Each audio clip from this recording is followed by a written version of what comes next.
Welcome to voice of పూజిత. ఈరోజు ఎపిసోడ్లో మనం ద్రౌపది స్వయంవరం అనే ఒక ముఖ్యమైన ఘట్టం గురించి మాట్లాడుకోబోతున్నాము. ఈ ద్రౌపది స్వయంవరానికి పాండవులు ఎలా వెళ్లారు? ఆగండి, పాండవులు చనిపోయారనుకుంటుంది కదా ప్రపంచమంతా. మరి వారు బ్రతికే ఉన్నారన్న విషయం తెలిసిపోయిందా అందరికీ? అలానే స్వయంవరానికి చాలా మంది రాజులే వచ్చారు. ఆ రాజులలో అంగరాజు కర్ణుడు కూడా ఉన్నాడు. అతనికి ఘోర అవమానం జరుగుతుంది. ఆ అవమానాన్ని బాగా గుర్తుపెట్టేసుకుంటాడు. రేపు ద్యూత సభలో కర్ణుడు ద్రౌపదిని అవమానిస్తాడు. అందుకు కారణం కూడా ఇదే. ఈ స్వయంవరానికి ద్వాపర యుగంలో నారాయణుని అవతారమైన శ్రీకృష్ణుడు కూడా వస్తాడు. ఆయన మొట్టమొదటిసారిగా పాండవుల్ని కలవబోతున్న సన్నివేశం ఇదే. ఇక ద్రౌపది తండ్రి అయిన ద్రుపద మహారాజైతే తనకి కాబోయే అల్లుడు అర్జునుడు కావాలనుకుంటాడు. ఆగండి, అర్జునుడి చేతిలో ఈ ద్రుపదుడు ఓడిపోయాడు కదా, మరి అతడిని ఎందుకు అల్లుడుగా కావాలనుకుంటున్నాడు? అది కూడా ఏమన్నా పన్నాగమా ఏంటి? ఆ వివరాలేంటో మనం ఈ రోజు ఎపిసోడ్లో మాట్లాడుకోబోతున్నాము. ద్రుపద మహారాజు తన కుమార్తె అయిన ద్రౌపదికి స్వయంవరం ఏర్పాటు చేస్తాడు. ఇక అలానే ఆయన అర్జునుడు తన కూతురికి భర్తగా కావాలనుకుంటాడు. ఇది ఏ పన్నాగమో లేకపోతే ఇంకొక యుద్ధం కోసమో కాదు. అర్జునుడి చేతిలో ద్రుపదుడు ఓడిపోయిండొచ్చు, కాని అర్జునుడి పరాక్రమం చూసి మెచ్చుకున్నాడు. ఇలాంటి వీరుడే నా కూతురికి వరుడుగా కావాలనుకున్నాడు. అందుకే ద్రుపద మహారాజు అర్జునుడే అల్లుడుగా కావాలనుకున్నాడు. కాని ఈ పాండవులు చనిపోయారనుకుంటుంది కదా ప్రపంచమంతా. కాని ద్రుపద మహారాజు మాత్రం అర్జునుడే అల్లుడుగా రావాలనుకుంటున్నాడు. ఎందుకంటే ద్రుపద మహారాజు ఒకటి నమ్ముతున్నాడు. అది ఏంటంటే, ఈ పాండవులు చాలా శక్తివంతమైన వారు కదా, వారు ఒక అగ్ని ప్రమాదంలో చనిపోవడం ఏంటి? వారు ఖచ్చితంగా ఎక్కడో ఒకచోట బ్రతికే ఉంటారు. ఈ స్వయంవరానికి అర్జునుడు ఖచ్చితంగా వచ్చే తీరుతాడు అనుకుంటున్నాడు ద్రుపదుడు. మరి వస్తాడో లేదో చూద్దాం పదండి. ఇక ద్రుపద మహారాజు స్వయంవరం కోసం పోటీని కేవలం అర్జునుడి లాంటి వీరుడు మాత్రమే గెలవగలిగేలా పెట్టబోతున్నాడు. ఇక ద్రౌపది స్వయంవరం అనే విషయం ప్రపంచమంతా తెలిసింది. ఎక్కడెక్కడి నుంచో రాజులు, రాకుమారులు, గొప్ప గొప్ప యోధులు ఈ అత్యంత సౌందర్యవతి అయిన ద్రౌపదిని వివాహం చేసుకోవడానికి రాబోతున్నారు. ఇక అన్ని రాజ్యాలకు స్వయంవర ఆహ్వానాలు వెళ్లాయి. స్వయంవరానికి కురు రాకుమారులైన దుర్యోధనుడు, దుశ్శాసనుడు, అలానే కర్ణుడు, శకుని, ఇక శిశుపాలుడు ఇలాంటి చాలా మంది రాజులే వచ్చారు అక్కడికి.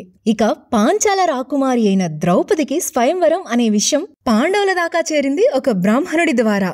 ఆ బ్రాహ్మణుడు పాండవులకి ఏం చెప్పాడంటే, స్వయంవరానికి వెళ్లిన ప్రతి ఒక్కరికి చాలా పెద్ద మొత్తంలో దానధర్మాలు ఇస్తున్నాడు పాంచాల రాజు అని చెప్తారు. ఇక పాండవులు బ్రాహ్మణులుగా ఉన్నారు కదా మారువేషంలో, కాబట్టి భిక్షయాటన చేస్తున్నారు కదా, వారు స్వయంవరానికి కేవలం భిక్ష కోసం మాత్రమే వెళ్తున్నారు. ఇక మార్గ మధ్యలో వారికి వేదవ్యాస మహర్షి కనపడి ఈ ద్రౌపది స్వయంవరానికి వెళ్ళండి అని చెప్తారు. ఇక పాండవులు కూడా స్వయంవర మండపంలోకి వచ్చేశారు. ఇక ద్రుపద మహారాజు భారీ ఎత్తున స్వయంవరం ఏర్పాట్లు చేశాడు. ఇక బాజా బాజంత్రీల మధ్యలో పూలబాటలో ద్రౌపది స్వయంవర మండపానికి వచ్చింది. ద్రౌపదిని చూసి అక్కడికి వచ్చిన ప్రతి రాజు మైమరిచిపోయాడు. మరి ఆవిడ అత్యంత సౌందర్యవతి కదా, కాబట్టి అక్కడికి వచ్చిన ప్రతి రాజు ఎలాగైనా సరే ఈ ద్రౌపదిని ఈ స్వయంవరంలో గెలుచుకోవాలనుకుంటున్నాడు. ఇక అదే సమయంలో ఒక్కసారిగా సభలో ఒక దివ్య కాంతి ప్రవేశించింది. ఒక వ్యక్తి ప్రవేశించాడు.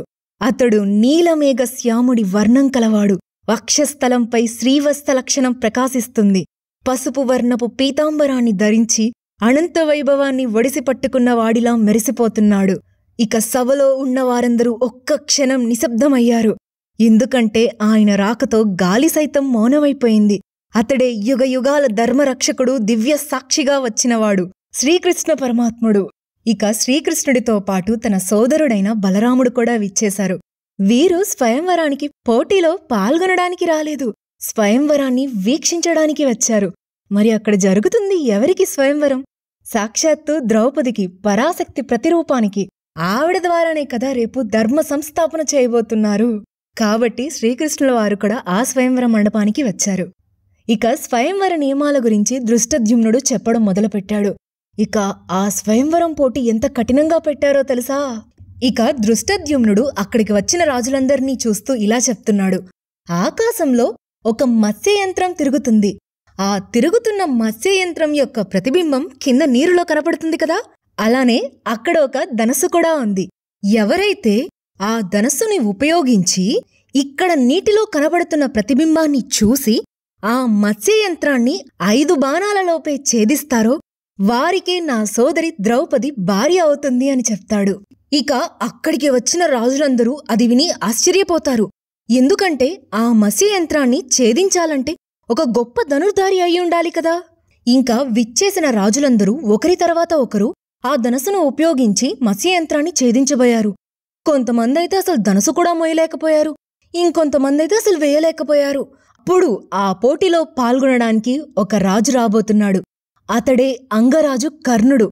కర్ణుడు వచ్చి ధనస్సు ఎత్తేలోపే ద్రౌపది అడ్డగిస్తుంది. ద్రౌపది ఇలా అంటుంది, నీవు ఒకవేళ ఈ పోటీలో గెలిచినా సరే నేను వివాహమాడను, నేను ఒక సూతపుత్రుణ్ణి వివాహమాడను అని చెప్తుంది. అలాగా కర్ణుడికి ఒక పెద్ద అవమానం జరుగుతుంది. ఇక కర్ణుడు ఇది మాత్రం బాగా గట్టిగా గుర్తుపెట్టేసుకుంటాడు. ఇక చేసేదేమీ లేక కర్ణుడు వెనక్కి వెళ్ళిపోతాడు. అక్కడ ఉన్న రాజులందరూ దీన్ని అడ్డగించాలని చూస్తారు, కాని వారు ఏం చేయలేకపోతారు. ఎందుకంటే స్వయంవరంలో ఉన్న ఒక పడతి తనకి నచ్చిన వరుణ్ణి ఎంచుకోవచ్చు. ఒకవేళ ఆమెకి ఇష్టం లేకపోతే ఇష్టం లేదని కూడా చెప్పొచ్చు. ఆ కాలంలో స్త్రీలకు అంత స్వేచ్ఛ ఉండేది. ఇక ఆ తరువాత వచ్చిన ఏ రాజు కూడా ఆ పోటీలో గెలవలేకపోతున్నాడు. ఇంకప్పుడు సభ మొత్తం ఇలా అరుస్తుంది, ఇక ఈ పోటీలో ఎవరూ గెలవలేరు, ఇలాంటి పోటీ ఎందుకు పెట్టావు ద్రుపద మహారాజా అని అడుగుతున్నారు. అప్పుడు ఎవరైనా ఈ పోటీలోకి వచ్చి ఈ పోటీ గెలవండి అని అంటారు. ఇక అప్పుడే జనసంద్రోహం మధ్యలో నుంచి ఒక బ్రాహ్మణ కుర్రాడు బయటికి వస్తున్నాడు. అతడిని చూసి అందరూ నవ్వుతున్నారు. ఎందుకంటే గొప్ప గొప్ప రాజుల వల్లే కాలేదు, ఒక బ్రాహ్మణుడి వల్ల అవుతుందా ఏంటి ఛేదించడం అని అందరూ నవ్వుతున్నారు. ఇక అతడు వచ్చాడు, వచ్చి ధనస్సును ఎత్తాడు. వెంటనే ఆకాశంలో తిరుగుతున్న మత్స్య యంత్రాన్ని కింద నీటి ప్రతిబింబంలో చూసుకొని బాణాలు వదిలాడు. ఆ మత్స్య యంత్రాన్ని ఛేదించాడు. అతడు ఎవరో కాదు, సాక్షాత్తు పాండుపుత్రుడు అర్జునుడు. కాని ఆ సభలో ఉన్న ఎవ్వరికీ అతడు అర్జునుడు అనే విషయం తెలీదు. కాని ఒకరికి తెలుసు, శ్రీకృష్ణుల వారికి. ఆయన అప్పుడు తన సోదరుడైన బలరాముడితో ఇలా చెప్తున్నాడు, వారు పాండవులు, అక్కడ పోటీలో గెలిచింది ఎవరో కాదు, సాక్షాత్తు అర్జునుడే అని. ఆ కాలం నియమాల ప్రకారం ఒక బ్రాహ్మణుడు క్షత్రియ కన్యను వివాహం చేసుకోవచ్చు. కాబట్టే పోటీలో పాల్గొనడానికి ఒక బ్రాహ్మణుడికి అనుమతినిచ్చారు. కాని అక్కడ జరిగిన విషయానికి సభలో ఉన్న రాజులందరూ అవమానంగా భావించారు. ఎందుకంటే ఒక బ్రాహ్మణుడు క్షత్రియ కన్యను స్వయంవరంలో గెలిచాడు. ఇక్కడ ఇంతమంది రాజులు రాకుమారులుండి ఏంటి ఉపయోగమని ఇక వారందరూ ఆ బ్రాహ్మణుడి పైన దండయాత్రకి వెళ్లారు. ఇక అప్పుడు భీముడు కూడా వచ్చాడు. మరి భీముడు కూడా ఉన్నాడు కదా స్వయంవరంలో. ఇక భీముడు అర్జునుడు వారితో యుద్ధం చేస్తున్నారు. అప్పుడు శ్రీకృష్ణుల వారు వచ్చి, ఆగండి, ఏంటి మీరు చేస్తుంది? ఒక బ్రాహ్మణుడు క్షత్రియ కన్యను గెలుచుకున్నాడు, అది కూడా స్వయంవర నియమాలను పాటిస్తూ. కాబట్టి ఇప్పుడు మీరందరూ మౌనంగా ఉండవలసిన సమయం ఇది అని చెప్తారు. ఇక అందరూ అక్కడితో ఆపేస్తారు. కాని కర్ణుడికి శకునికి మాత్రం అనుమానం వేస్తుంది, వారు బ్రాహ్మణులు కాదు.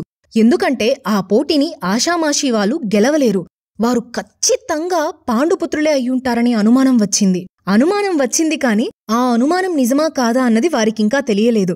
ఇక అప్పుడు ద్రౌపది అర్జునుడి మెడలో వరమాల వేస్తుంది.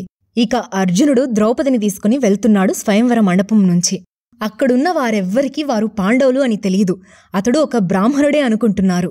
అలాగా అర్జునుడి మెడలో తెలియకుండానే ద్రౌపది వరమాల వేస్తుంది. బానే ఉంది, అర్జునుడు ద్రౌపదిని స్వయంవరంలో గెలుచుకున్నాడు, తీసుకుని వెళ్తున్నాడు. మరి ఈ పాండవులందరూ ద్రౌపదిని ఎలా పెళ్లి చేసుకున్నారు, ఎందుకు పెళ్లి చేసుకోవాల్సి వచ్చింది? ఆ వివరాలన్నీ మనం నెక్స్ట్ ఎపిసోడ్లో మాట్లాడుకుందాము.